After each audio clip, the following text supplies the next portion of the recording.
नमस्कार मेरे प्यारे बच्चों। आज हम लोग विद्याकुल परिवार में पहली हमारी कक्षा है हुंकार बैच की, हुंकार 2024। मेरा नाम है सौरभ कुशवाहा और आज हम लोग शुरू करने वाले हैं फिजिक्स की पहली कक्षा। और इसमें हम लोग पढ़ेंगे वैद्युत आवेश और वैद्युत क्षेत्र। इसमें हम लोग बहुत ही बेसिक से एडवांस टू लेवल तक लेकर के जाएंगे, वेरी बेसिक चीजों को लेकर के पढ़ेंगे। आवेश क्या होता है, वैद्युत क्षेत्र क्या होता है, इसमें हम लोग पढ़ेंगे कूलॉम का नियम क्या है, इससे आदि आदि चीजें हम लोग इसमें अध्ययन करने वाले हैं। वैद्युत बल रेखाएं क्या है, गॉस का नियम क्या है, बहुत सारी चीजें हैं। और ये हमारा जो चैप्टर ना केवल थ्योरी और इसमें से डेरिवेशन भी बहुत ही ज्यादा महत्वपूर्ण है। तो आज हम लोग जो पहले पढ़ने वाले हैं वो यहाँ पे हम लोग पढ़ने वाले हैं। देखिए बच्चों,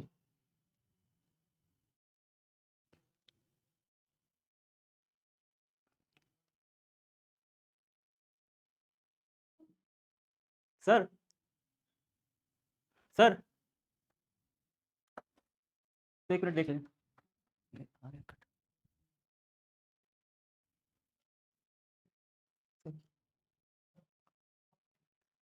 तो मेरे प्यारे बच्चों, आज हम लोग यहाँ पे स्टार्ट करने वाले हैं अपनी पहली कक्षा और अपने पहले टॉपिक को पढ़ेंगे। और मेरा पहला टॉपिक इसमें क्या होने वाला है? New slide.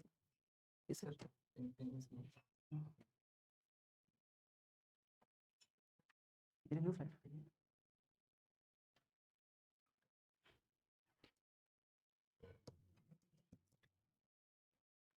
हमारा अध्याय का नाम क्या होने वाला है बच्चों? हमारे अध्याय का नाम होने वाला है वैद्युत आवेश और वैद्युत क्षेत्र।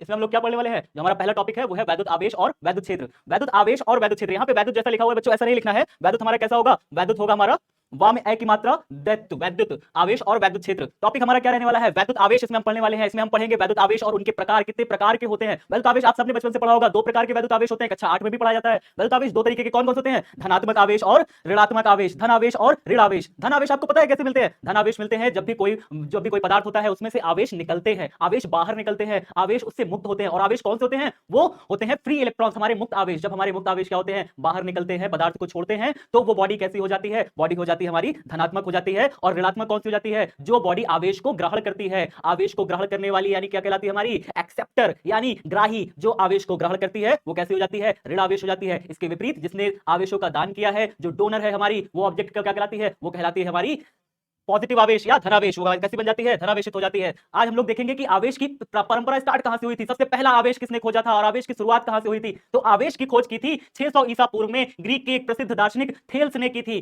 थेल्स ने की थी। और एक थेलेमस नाम का शहर था, ग्रीक भाषा अंग्रेजी में कहते हैं और हिंदी में क्या कहेंगे? ग्रीक या ग्रीस, दो एक शहर था, उसको अंग्रेजी में क्या कहेंगे? ग्रीस, और हिंदी में क्या कहेंगे? ग्रीक कहते हैं। वहां के थेलेमस शहर से एक वैज्ञानिक था, एक दार्शनिक था थेल्स नाम का, जिसने क्या किया? उसने एक अंबर नाम का पदार्थ लिया। अंबर नाम का पदार्थ एक पीला कलर का पदार्थ होता है। उस पीले कलर के पदार्थ में एक स्टोन जैसा होता है, पीले कलर का स्टोन जैसा होता है। उससे जब उसने हल्की वस्तुओं को रगड़ना शुरू किया, हल्की वस्तुएं कौन कौन सी थी? हल्की वस्तुओं में उसने कहा जैसे फला लैन या फिर ऊनी कपड़े, उनको रगड़ा तो उससे क्या प्राप्त हुआ उसे? जब उसने हल्की वस्तुएं, और कौन सी हल्की वस्तुएं हो सकती हैं बच्चों? हल्की वस्तुएं हो सकती हैं फर हो सकता है, फेदर हो सकता है, पंख हो सकता है। उस पंख को जब उसने रगड़ा, किससे रगड़ा? अंबर से रगड़ा। तो अंबर से रगड़ने पर उसने क्या पाया? उसने पाया कि उसमें, उस वस्तु में जिसको रगड़ा गया था, उसमें कागज, कॉर्क आदि छोटे छोटे टुकड़ों, तिनको, धूल के कणों, पंखों आदि हल्की वस्तुओं को अपनी ओर आकर्षित करने का गुण आ जाता है। अर्थात अंबर में रगड़ा गया और अंबर से रगड़ने पर क्या हो गया? उन वस्तुओं पे आकर्षण का गुण आ गया। वो वस्तुएं अन्य छोटी छोटी चीजों को आकर्षित करने लग गई। तो अन्य छोटी छोटी चीजों को आकर्षित करने लग गई। जी बच्चों, मैं बेसिक से पढ़ाऊंगा और पूरा बेसिक से पढ़ाऊंगा और आपको पूरा एडवांस लेवल तक लेकर के जाऊंगा। आपका ये एग्जाम, ना कि ये चैप्टर आपका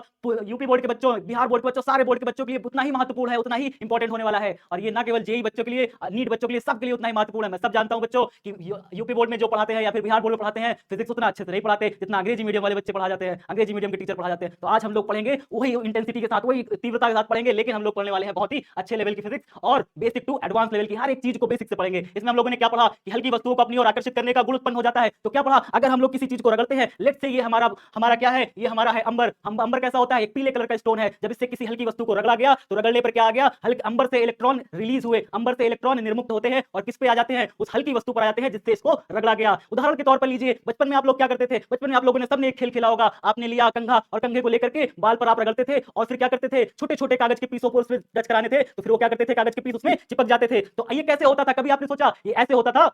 कि जब हम लोग बालों पे रगड़ते थे ना, जब हम लोग बालों पे रगड़ते थे किसी भी चीज को, चाहे वो कागज, चाहे वो स्लेट हो, चाहे वो स्केल हो, कोई भी चीज हो, जब हम उसे बालों पर रगड़ते हैं तो बालों से इलेक्ट्रॉन निकलते हैं, बालों इलेक्ट्रॉन छोड़ते हैं और वो इलेक्ट्रॉन किस पे आ जाते हैं, स्केल या जो भी चीज रगड़ी जाए उस पे इलेक्ट्रॉन स्थानांतरित हो जाते हैं। पुनः ये इलेक्ट्रॉन क्या करते हैं, इलेक्ट्रॉन उन सभी चीजों को आकर्षित करते हैं अपनी ओर। क्यों आकर्षित करते हैं, क्यों नहीं करते हैं, इसकी वजह है वैद्युत आकर्षण बल, जिसकी खोज किसने की थी बाद में, कूलॉम ने की थी।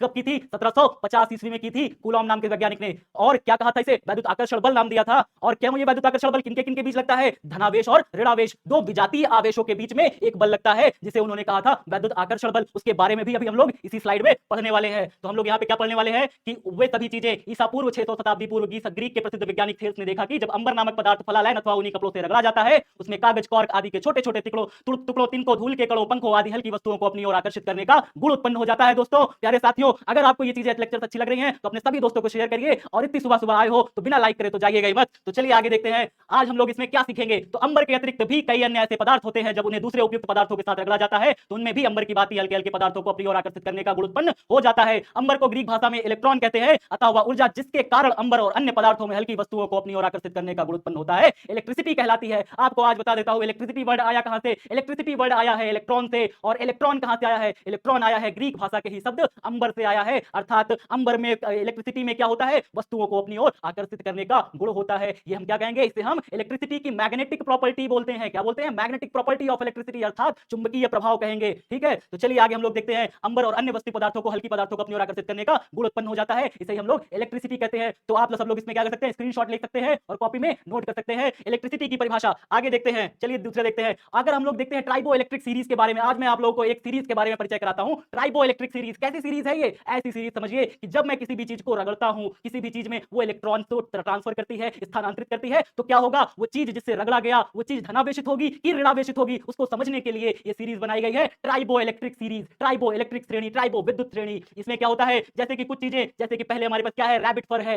हेयर है, हेयर किसका, ह्यूमन हेयर हो सकता है, कैट हेयर हो सकता है, बिल्ली की खाल हो सकती है, उससे भी रगड़िए, चाहे रैबिट का फर हो, चाहे ह्यूमन हेयर हो, चाहे ह्यूमन हैंड हो, हाथ से भी रगड़ सकते हैं, ग्लास हो, माइका हो, वुल हो, इन सब चीजों से जब हम किसी भी चीज को रगड़ते हैं तो उनसे इलेक्ट्रॉन लूज होते हैं, अर्थात वो चीजें क्या बन जाती हैं, रगड़ने के बाद धनावेशित बन जाती हैं।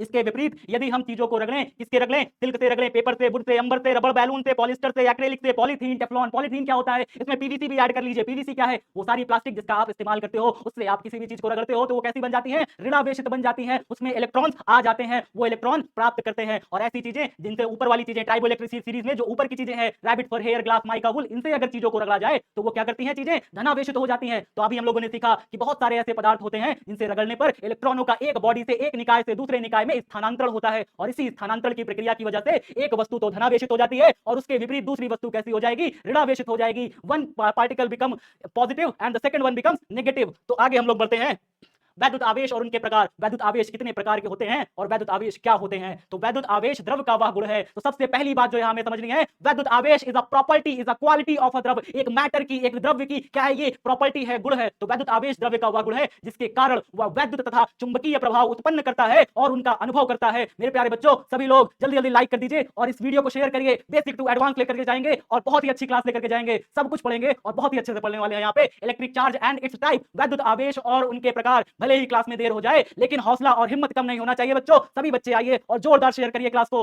सबको शेयर करिए, अपने सभी दोस्तों को बुलाइए। आज हम लोग पढ़ने वाले हैं बहुत ही अच्छा चैप्टर, वैद्युत आवेश द्रव्य का वह गुण है जिसके कारण वह वैद्युत तथा चुंबकीय प्रभाव उत्पन्न करता है और उनका अनुभव करता है। अर्थात यहाँ पे हम लोगों ने पढ़ चुका है कि किसी भी चीज को रगड़ा गया, जैसे यहाँ पे देखिए रेशम से रगड़ी गई कांच की छड़, हमने क्या रगड़ा, रेशम से कांच की छड़ को रगड़ा। दूसरी भी हमने रेशम से कांच को छड़ को रगड़ के लिया है और दोनों ने एक दूसरे को क्या किया है, प्रतिकर्षित किया है। तो पहले डायग्राम में हमने देखा कि दोनों अगर सेम प्रकार की वस्तु ले, दोनों को ही अगर हम रेशम से रगड़ी गई कांच की छड़ को आसपास रख दें तो दोनों ही कैसी हो जाती है, धनावेशित हो जाती है। अभी हम लोगों ने जस्ट ट्राइबो इलेक्ट्रिक सीरीज में पढ़ा कि अगर हम लोग रेशम से किसको रगड़ेंगे, वो कांच को रगड़ेंगे, ग्लास को रगड़ेंगे, तो वो कैसी हो जाएगी, धनावेशित हो जाएगी। और धनावेशित चूंकि दोनों हैं तो दोनों एक दूसरे को क्या करेंगी, प्रतिकर्षित करेंगी, एक दूसरे को दूर करेंगी। ये कैसे हुआ है, ये क्योंकि ये हो गए हैं सजातीय आवेश, और सजातीय आवेश यानी लाइक चार्जेस क्या करते हैं, रिपेल ईच अदर, यानी एक दूसरे को प्रतिकर्षित करते हैं। इसके विपरीत अगर हम लोग देखें तो प्रतिकर्षण बल कहां लगा, बिल्ली की खाल से रगड़ी गई एबेनॉइड की छड़, बिल्ली की खाल से अगर हम एबेनॉइड की छड़ को रगड़ेंगे तो एबेनॉइड की छड़ भी कैसी हो जाएगी, ऋणावेशित हो जाएगी। और ऋणावेशित चूंकि दोनों हो गई हैं, दोनों यहाँ पे ऋणावेशित छड़ लटकाई गई तो दोनों ने एक दूसरे को प्रतिकर्षित किया। पुनः अगर हम लोग देखें तो पुनः हम लोग यहाँ पे पाते हैं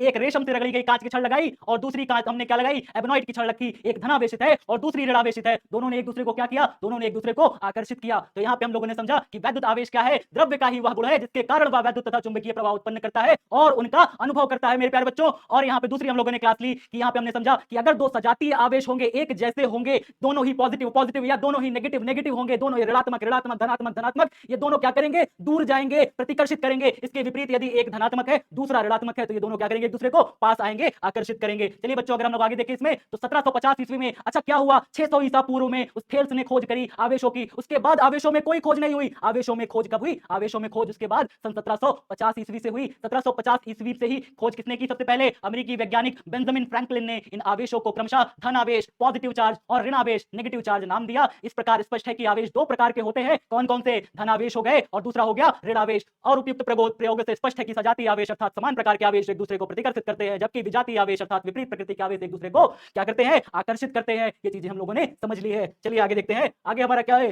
प्रत्येक पदार्थ सूक्ष्म कणों से मिलकर बना होता है। आवेशों का इलेक्ट्रॉनिक सिद्धांत, आवेशों के इलेक्ट्रॉनिक सिद्धांत को बहुत ही बेसिक से समझेंगे। आप जरा ध्यान दीजिए, केमिस्ट्री में आप सबने पढ़ रखा है कि प्रत्येक पदार्थ जो होता है, प्रत्येक पदार्थ का सूक्ष्मतम कण क्या होता है, कोई भी पदार्थ हो उसका सूक्ष्मतम कण होगा उसका परमाणु। और परमाणु कितनी चीजों से मिलकर बना होता है, तीन चीजों से मिलकर बना होता है परमाणु। पहली कौन सी चीज है, इलेक्ट्रॉन, दूसरी कौन सी, प्रोटॉन, तीसरी कौन सी, न्यूट्रॉन। प्रोटॉन क्या होते हैं और न्यूट्रॉन क्या होते हैं, ये दोनों नाभिक में होते हैं, ये दोनों नाभिक में होते हैं। न्यूट्रॉन अनावेशित होता है, प्रोटॉन धनावेशित होता है। और चूंकि अनावेशित और धनावेशित दोनों साथ में नाभिक में विद्यमान है तो नाभिक का जो टोटल चार्ज आता है वो प्रोटॉनों के कारण धनावेशित होता है। अर्थात हम कह सकते हैं कि किसी भी पदार्थ में केंद्र में धनावेश स्थित है और उसके चारों ओर विभिन्न कक्षाओं में परिभ्रमण कर रहे हैं इलेक्ट्रॉन्स। अर्थात कितने भी क्वेश्चन कितने भी होंगे पदार्थ में, जितने प्रोटॉन होंगे उतने ही उसमें इलेक्ट्रॉन्स होंगे। तो हम कह सकते हैं कि कोई भी अगर परमाणु उदासीन अवस्था में है, जैसे मान लीजिए ये पेन है, अगर ये उदासीन है अर्थात इसमें करंट का प्रवाह, बिजली का प्रवाह, आवेशों का प्रवाह नहीं हो रहा, तो इसका अर्थ यह है कि ये उदासीन अवस्था में है। और कोई भी पदार्थ, कोई भी परमाणु अगर उदासीन अवस्था में रहेगा तो उसमें जितने प्रोटॉन्स हैं उतने ही संख्या में इलेक्ट्रॉन्स होंगे। तो वो कैसा होगा, वो हमारा उदासीन अवस्था में होगा। और चूंकि वो उदासीन है तो हम क्या कहेंगे, उसमें कोई भी करंट का कोई भी आवेश नहीं है। तो अगर उसमें कोई भी अगर इसको रगड़ा गया किसी भी चीज से तो रगड़ने की वजह से क्या होगा, इसमें से इलेक्ट्रॉन्स निकल जाएंगे